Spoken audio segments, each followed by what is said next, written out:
Olá, meu querido, olá, minha querida. Sejam todos muito bem-vindos ao nosso canal Universo da Mulher. Aqui é sua amiga e sua irmã Anita Castro e nós estamos começando mais uma partilha do ERG.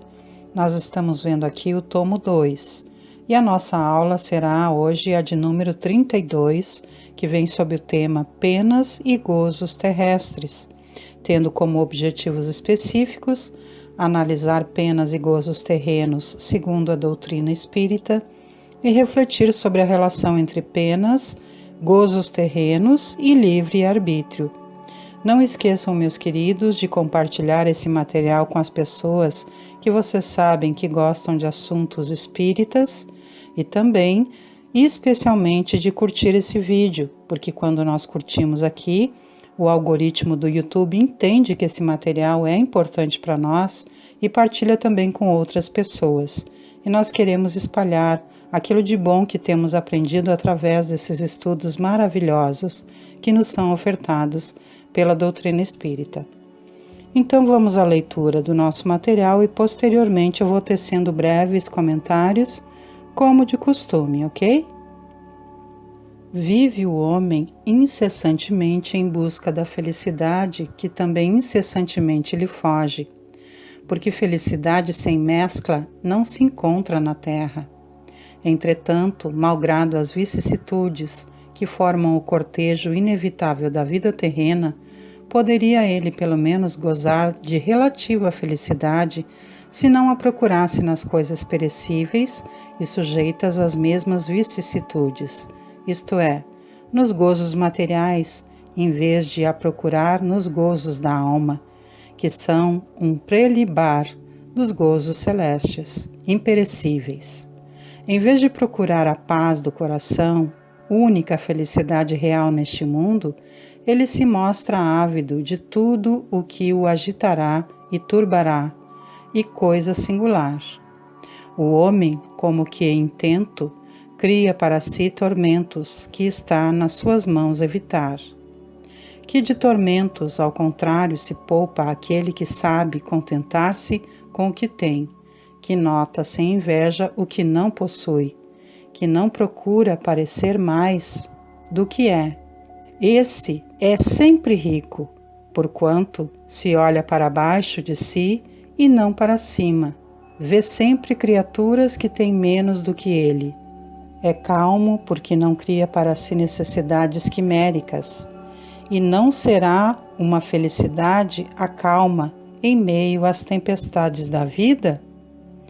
Ignorando a realidade espiritual que o cerca e a continuidade da vida após a morte do corpo físico, o homem carnal, preso à vida corpórea do que à vida espiritual, tem na terra penas e gozos materiais. Sua felicidade consiste na satisfação fugaz de todos os seus desejos. Sua alma, constantemente preocupada e angustiada pelas vicissitudes da vida, se conserva numa ansiedade e numa tortura perpétuas. A morte o assusta, porque ele duvida do futuro e porque tem de deixar no mundo todas as suas afeições e esperanças. O homem moral, que se colocou acima das necessidades factícias criadas pelas paixões, já neste mundo experimenta gozos que o homem material desconhece. A moderação de seus desejos lhe dá ao espírito calma e serenidade. Ditoso pelo bem que faz, não há para ele decepções, e as contrariedades lhe deslizam por sobre a alma, sem nenhuma impressão dolorosa a deixarem. Dessa forma, muitos se admiram de que, na terra, haja tanta maldade e tantas paixões grosseiras, tantas misérias e enfermidades de toda a natureza, e daí concluem que a espécie humana bem triste coisa é. Provém esse juízo do acanhado ponto de vista em que se colocam os que o emitem e que lhe dá falsa ideia do conjunto. Deve-se considerar que na Terra não está a humanidade toda, mas apenas uma pequena fração da humanidade. Com efeito, a espécie humana abrange todos os seres dotados de razão que povoam os inúmeros orbes do universo. Ora, O que é a população terrestre em face da população total desses mundos? Muito menos que a de uma aldeia, em confronto com a de um grande império. A situação material e moral da humanidade terrena nada tem que espante, desde que se leve em conta a destinação da Terra e a natureza dos que a habitam. Nesse sentido, sabemos que o planeta Terra pertence à categoria dos mundos de expiação e provas, razão porque aí vive o homem a braços com tantas misérias. O habitante do planeta ainda não pode gozar de completa felicidade, porque aqui a vida lhe foi dada como prova ou expiação. Dele, porém, depende a suavização de seus males e o ser tão feliz quanto possível na terra. Na verdade, o homem é quase sempre o obreiro da sua própria infelicidade. Praticando a lei de Deus, a muitos males se forrará e proporcionará a si mesmo felicidade tão grande quanto o comporte a sua existência grosseira. Aquele que se acha bem compenetrado de seu destino futuro não vê na vida corporal mais do que uma estação temporária, uma como parada momentânea em péssima hospedaria. Facilmente se consola de alguns aborrecimentos passageiros de uma viagem que o levará a tanto melhor posição quanto melhor tenha cuidado dos preparativos para empreendê-la. Devemos lembrar que nossa precária evolução espiritual representa sério obstáculo à correta utilização do livre-arbítrio, de forma que as nossas escolhas nem sempre são as mais acertadas. Entretanto, à medida que vamos incorporando maior cabedal de conhecimento e de moralidade, passamos a dar menos importância às exigências impostas pela vida no plano material. Nesse sentido, o sentimento de posse, em geral aceito como um estado de felicidade plena, é substituído por outro, o de desprendimento das coisas materiais. Vemos então que verdadeiramente infeliz o homem só o é quando sofre de falta do necessário à vida e à saúde do corpo. Todavia, pode acontecer que essa privação seja de sua culpa. Então, só tem que se queixar de si mesmo. Se for ocasionada por outrem, a responsabilidade recairá sobre aquele que lhe houver dado causa. Ensina-nos a doutrina espírita que de ordinário o homem só é infeliz pela importância que liga as coisas deste mundo. Fazem-lhe a infelicidade, a vaidade, a ambição e a cobiça desiludidas. Se se colocar fora do círculo acanhado da vida material, se elevar seus pensamentos para o infinito, que é seu destino, mesquinhas e pueris lhe parecerão as vicissitudes da humanidade, como são as tristezas da criança que se aflige pela perda de um brinquedo que resumia a sua felicidade suprema. Aquele que só vê felicidade na satisfação do orgulho e dos apetites grosseiros é infeliz, desde que não os pode satisfazer, ao passo que aquele que nada pede ao supérfluo é feliz com o que os outros consideram calamidades. Referimo-nos ao homem civilizado, porquanto selvagem, sendo mais limitados às suas necessidades, não tem os mesmos motivos de cobiça e das angústias. Diversa é a sua maneira de ver as coisas. Como civilizado, o homem raciocina sobre a sua infelicidade e a analisa. Por isso é que esta o fere, mas também lhe é facultado raciocinar sobre os meios de obter consolação e analisá-los. Essa consolação ele a encontra no sentimento cristão, que lhe dá a esperança de melhor futuro, e no Espiritismo, que lhe dá a certeza desse futuro. Compreendendo que somos os próprios artífices do destino, passamos a ser mais cuidadosos com os nossos desejos e com as nossas escolhas.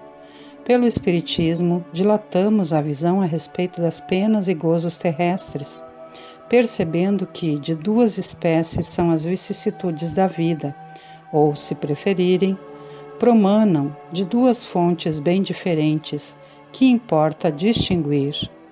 Umas têm sua causa na vida presente, outras fora desta vida. Remontando-se à origem dos males terrestres, reconhecer-se-á que muitos são consequência natural do caráter e do proceder dos que os suportam. Quantos homens caem por sua própria culpa? Quantos são vítimas de sua imprevidência, de seu orgulho e de sua ambição? Quantos se arruinam por falta de ordem, de perseverança, pelo mau proceder ou por não terem sabido limitar seus desejos? Quantas uniões desgraçadas, porque resultaram de um cálculo de interesse ou de vaidade, nas quais o coração não tomou parte alguma?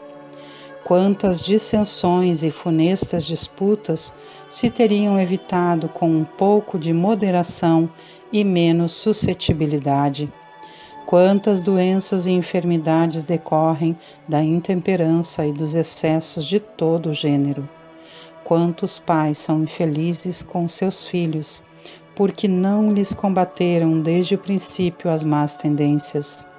Por fraqueza ou indiferença, deixaram que neles se desenvolvessem os germens do orgulho, do egoísmo e de toda a vaidade que produzem a secura do coração. Depois, mais tarde, quando colhem o que semearam, admiram-se e se afligem da falta de deferência com que são tratados e da ingratidão deles. Interroguem friamente suas consciências, todos os que são feridos no coração pelas vicissitudes e decepções da vida. Remontem passo a passo a origem dos males que os torturam e verifiquem se as mais das vezes não poderão dizer: se eu houvesse feito ou deixado de fazer tal coisa, não estaria em semelhante condição. A quem então há de o homem responsabilizar por todas essas aflições, senão a si mesmo? O homem, pois, em grande número de casos, é o causador de seus próprios infortúnios. Mas em vez de reconhecê-lo, acha mais simples, menos humilhante para a sua vaidade, acusar a sorte, a providência, a má fortuna, a má estrela, ao passo que a má estrela é apenas a sua incúria. Os males dessa natureza fornecem, indubitavelmente, uma notável contingente ao cômputo das vicissitudes da vida. O homem as evitará quando trabalhar por se melhorar moralmente, tanto quanto intelectualmente. Esclarece o espírito François Nicolas Madeleine. Com efeito, nem a riqueza, nem o poder, nem mesmo a florida juventude são condições essenciais à felicidade. Digo mais, nem mesmo reunidas essas três condições tão desejadas, porquanto incessantemente se ouvem, no seio das classes mais privilegiadas, pessoas de todas as idades se queixarem amargamente da situação em que se encontram. Diante de tal fato, é inconcebível que as classes laboriosas e militantes invejem com tanta ânsia a posição das que parecem favorecidas da fortuna. Neste mundo, por mais que faça, cada um tem a sua parte de labor e de miséria, sua cota de sofrimentos e de decepções, donde facilmente se chegará à conclusão de que a terra é lugar de provas e expiações. Assim, pois, os que pregam que ela é a única morada do homem e que somente nela e numa só existência é que lhe cumpre alcançar o mais alto grau das felicidades que a sua natureza comporta, iludem-se e enganam os que os escutam, visto que demonstrado está, por experiência arquissecular, que só excepcionalmente este globo apresenta as condições necessárias à completa felicidade do indivíduo. Em tese geral, pode afirmar-se que a felicidade é uma utopia a cuja conquista as gerações se lançam sucessivamente, sem jamais lograrem alcançá-la. Se o homem ajuizado é uma raridade neste mundo, o homem absolutamente feliz jamais foi encontrado. Ou em que consiste a felicidade na terra é coisa tão efêmera para aquele que não tem a guiá-lo a ponderação, que por um ano, um mês, uma semana de satisfação completa, todo o resto da existência é uma série de amarguras e decepções. E notai, meus caros filhos, que falo dos venturosos da terra, dos que são invejados pela multidão. Conseguintemente, se a morada terrena são peculiares as provas e a expiação, forçoso é que se admita que algures moradas há mais favorecidas, onde o espírito, conquanto aprisionado, ainda numa carne material, possui em toda a plenitude os gozos inerentes à vida humana.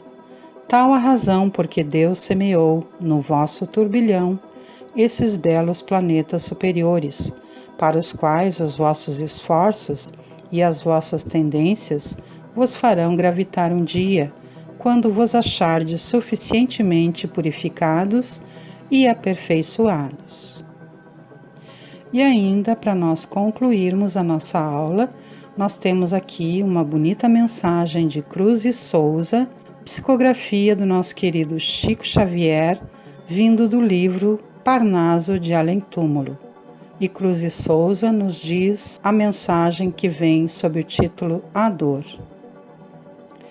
Dor, és tu que resgatas, que redimes os grandes réus, os míseros culpados, os calcetas dos erros, dos pecados, que surgem do pretérito de crimes. Sob os teus pulsos fortes e sublimes, sofre na terra junto aos condenados. Seres escarnecidos, torturados, entre as prisões da lágrima que exprimes. Da perfeição és o sagrado verbo, ó portadora do tormento acerbo, aferidora da justiça extrema. Bendita a hora em que me pus à espera de ser, em vez de réprobo que eu era, o missionário dessa dor suprema. Bonita mensagem, não é mesmo, meus queridos e minhas queridas? E essa aula tão importante, tão fundamental para a nossa reflexão profunda, não é mesmo?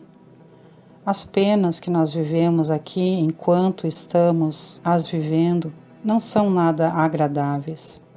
É verdade que nós, enquanto estamos sofrendo, muitas vezes desconsideramos a questão de relevar esse sentido que nos é dado a entender que aquilo que estamos passando é para nossa elevação. Mas conforme nós vamos moralmente nos elevando e conforme nós vamos compreendendo através dos estudos, especialmente os estudos que nos traz a doutrina espírita, nós vamos então amainando a tristeza do nosso coração e vamos então passando a compreender um pouco mais que a dor nos eleva, que é por nossa causa que nós estamos passando por ela, se não desta vida, de outras vidas, e que nós temos também de compreender, através desses ensinos, desses estudos que temos feito, que nos é dada a oportunidade de vir até aqui, por nossa própria escolha, cumprir essas missões, refazer os nossos caminhos. Porque quando nós estamos no mundo espiritual, nós escolhemos, junto com os nossos benfeitores espirituais, a sorte de provas que vamos ter de passar. E aí então, Deus nos permite que nós passemos por elas. Às vezes, são provas e expiações bem difíceis, relacionadas aos nossos atos anteriores, que nós precisamos ressarcir as dívidas que angariamos. É claro que quando nós estamos passando pelas lutas e dificuldades, nós não acreditamos que somos merecedores muitas vezes. Mas quando nós passamos a compreender, buscar pelo menos a compreender um pouco melhor, que essas situações são ofertas de amor divino, que nos proporciona o nosso crescimento, então conseguimos enfrentar com mais coragem, com mais persistência, as provas e as vicissitudes da vida, que sempre vão vir em relação a nós mesmos, de nós mesmos. E muitas coisas e muitas vicissitudes pelas quais nós passamos são atos nossos mal pensados, não é? Muitas atitudes que às vezes nós tomamos, até não tanto por desejar errar, muitas vezes sim, desejando errar, sabendo que vamos errar, mas muitas vezes não, muitas vezes nós queremos praticar o bem, só que fazemos os excessos, não é?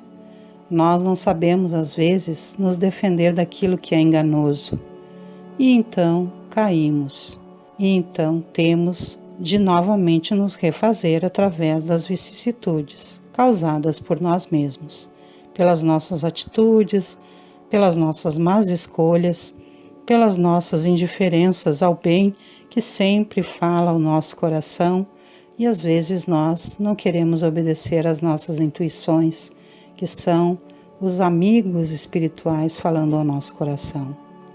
Contudo, sempre temos a oportunidade de aprender, e Deus tem nos dado essa oportunidade através da doutrina espírita para que possamos crescer junto ao coração materno de Maria Santíssima, de Jesus, nosso amigo e nosso mestre, e da espiritualidade superior que sempre conosco está, nos estimulando ao nosso crescimento e à nossa compreensão.